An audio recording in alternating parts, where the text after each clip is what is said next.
नमस्कार दोस्तों, कैसे हैं आप सब? उम्मीद करती हूँ कि आप सब बहुत अच्छे होंगे। हरितालिका तीज के दिन आपको सुहाग कैसे लेना होता है, सुहाग लेने का सही समय क्या होता है, सुहाग लेते समय कौन-सी उँगली से सुहाग लिया जाता है, कुछ ऐसी जानकारी है जो कि आज के वीडियो में अच्छे से जानते हैं, तो वीडियो को देखिए। कोई भी सवाल होगा नीचे कमेंट बॉक्स में ज़रूर बताएँ।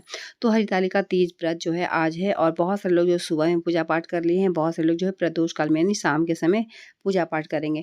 तो शाम के समय यानी चतुर्थी लग जा रहा है, तो ऐसे में उदया तिथि को लेकर हम लोग पूजा पाठ करें तो इसका अंत भी जो उदया तिथि को लेकर ही किया जाता है। तो शाम का प्रदोष काल में पूजा पाठ किया जाएगा, किसी भी तरह का कोई भी दोष नहीं लगेगा।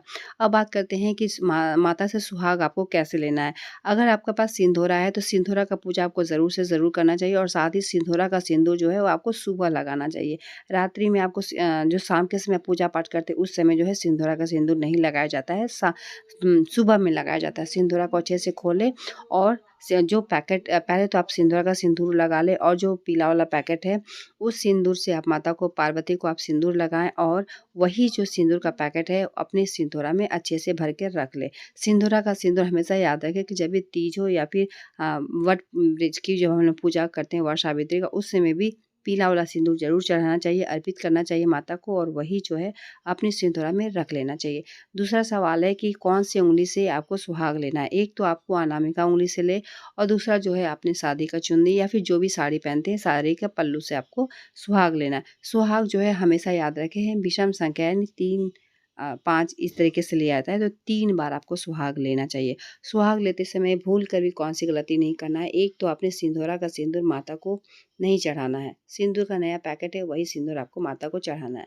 दूसरा जो है अगर आप सुहाग ले रही हैं तो अनामिका उँगली से अगर ले रही हैं तो आप ध्यान रखें कि अनामिका उँगली से जब आप माता से अपने माँग में सुहाग लेती हैं और फिर आप माता को करती हैं, तो इससे क्या होता है कहीं न कहीं वापस जो होता है जूठा टाइप का हो जाता है, ध्यान रखें। तो जब आप सिंदूर का सही नियम यही होता है कि सुहाग लेने के समय कि अपने आँचल से या फिर शादी का दुपट्टा अगर ली हैं तो उससे आप लगाएँ और जब भी आप शादी के दुपट्टा से माता के माँग से सिंदूर अपने माँग में लगाती हैं, फिर छोर को थोड़ा-सा आपको चेंज कर लेना है, यानी कपड़े को थोड़ा-सा आपको बदल लेना है, फिर आपको दूसरे थोड़ा-सा आपको खसका लेना है, यानी उसी से जैसे आपने लिया है वहीं पर सिंदूर लगा हुआ है तो थोड़ा-सा हटा के आपको दूसरी बार लेना है और उसी तरीके से तीसरी बार भी हटा के आपको लेना है।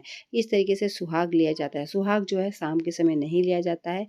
जो सुबह में आप पूजा पाठ करती हैं ब्रह्म मुहूर्त में जब पूजा पाठ करेंगे 5 बजे 6 बजे उसी समय आपको सुहाग लेना होता है।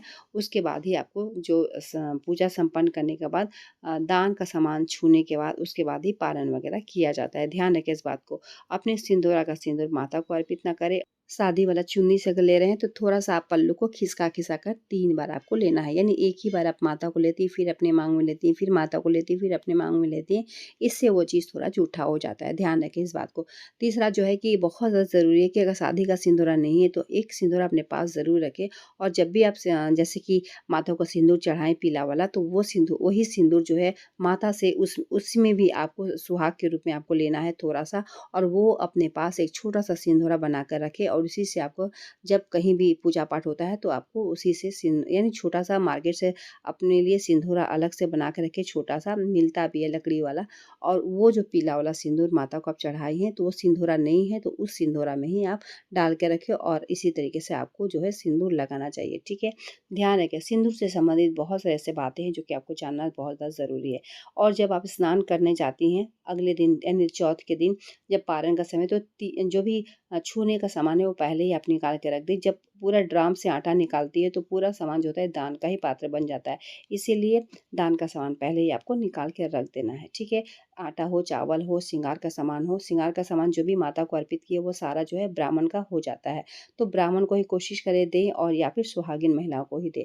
कुँवारी कन्या को ये दान का सामान जो है नहीं दिया जाता है। ध्यान रखें इन सब बातों को। चलिए मिलते हैं एक नए वीडियो के साथ, तब तक के लिए धन्यवाद।